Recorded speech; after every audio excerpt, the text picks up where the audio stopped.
இமாம் புகாரி எழுதுகிறார், பயணம் செய்து வர்றாங்க ஸல்லல்லாஹு அலைஹி வஸல்லம். பயணம் செய்து வர்றாங்க, ராத்திரியினுடைய பிற்பகுதி, கொஞ்சம் களைப்பா இருந்துச்சு. சஹாபாக்கள் கூட வந்திருக்கிறாங்க. அப்போ நபி பெருமானார் ஸல்லல்லாஹு அலைஹி வஸல்லம் சொன்னாங்க, எல்லாரும் படுங்க, கொஞ்ச நேரம் தூங்குவோம், தூங்கி எழுந்திருச்சு சுபு தொழுதுக்கிடுவோன்ட்டாங்க. சஹாபாக்கள் படுத்துட்டாங்க, உத்தம நபியும் படுக்கிறாங்க. அப்போ ஹஸரத் பிலால்கிட்ட சொன்னாங்க, நீங்கள் எங்களுக்கு கொஞ்சம் பாதுகாப்புக்கு நில்லுங்க, வக்து வந்துட்டா எல்லாத்தையும் எழுப்பி விட்டுருங்கன்னாங்க. அவர் சொன்னார், பெரிய பாக்கியமான வேலை எங்கிட்ட கொடுத்துருக்கீங்க, ஒரு பெரிய பொறுப்போ, அவ்வளோ பேரைக்கும் சுபுக்கு எழுப்புற பொறுப்போ, நபி பெருமானார் ஸல்லல்லாஹு அலைஹி வஸல்லம் உட்பட சஹாபாக்கள் அத்தனை பேரையும் சுபுக்கு எழுப்புகிற பாக்கியம் கிடைச்சிருக்கு. நான் வேணா இன்னைக்கு ராத்திரி நின்று தொழுதுட்டு எல்லாத்தையும் எழுப்பிடுறேன்னாஹா.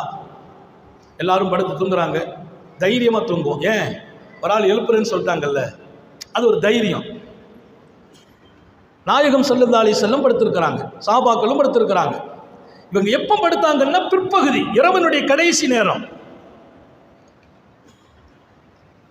சூரியன் ஒளி அப்படியே மேலே படுது, சூரிய ஒளி. பெருமானார் கண்ணை முழிச்சு பார்க்குறாங்க, சூரியனுடைய அந்த வேகம் நபி பெருமானார் முகத்தில் பட்டிருக்கு. முழிச்சு பார்க்குறாங்க, சூரியன் உதிச்சிட்டு. சஹாபாக்கள் எல்லாம் தூங்கிட்டு இருக்கிறாங்க. ஸல்லல்லாஹு அலைஹி வஸல்லம் எல்லாத்தையும் சத்தம் கொடுக்குறாங்க, எல்லாரும் எஞ்சாங்க. பிலால் எங்கன்னு கேட்டாங்க, போய் பார்த்தா அவர் குரட்டை விட்டு தூங்கிட்டு இருக்கா. ஹஸரத் பிலால் நல்ல குரட்டையில் தூங்குறா. பிலால் எழுப்புங்கன்னாங்க, எழுப்பி கூப்பிட்டு வந்தாங்க. என்ன பிலால், சுபு அம்மா வாங்க சொல்லணும், என்னைக்கு நாளைக்கா சொல்கிறது, எப்போன்னு சொல்கிறது, பொறுப்படுத்தீங்களேன்னாங்க.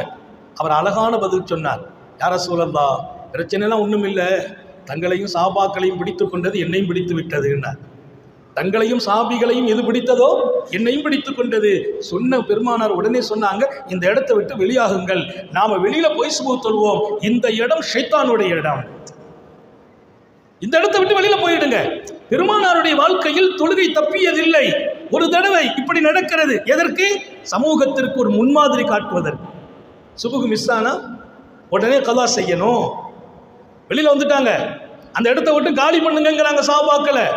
சட்டி பெட்டியெல்லாம் தூக்கிட்டு வெளியில வாங்க, அங்க போய் இன்னும் தொழுகை நடத்துவோம், மீண்டும் ஒரு ஜமாத்தை நடத்தி தொழுகை வைக்கிறார்கள். அப்படியானால் எத்தனை வீட்டில் சுபு தொழாதவங்க தூங்குறாங்க.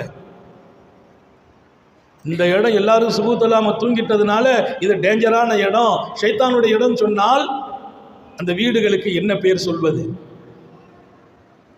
சுபுகு தொழாமல் தூங்குறவர்களுடைய வீட்டை எப்படி பார்ப்பது?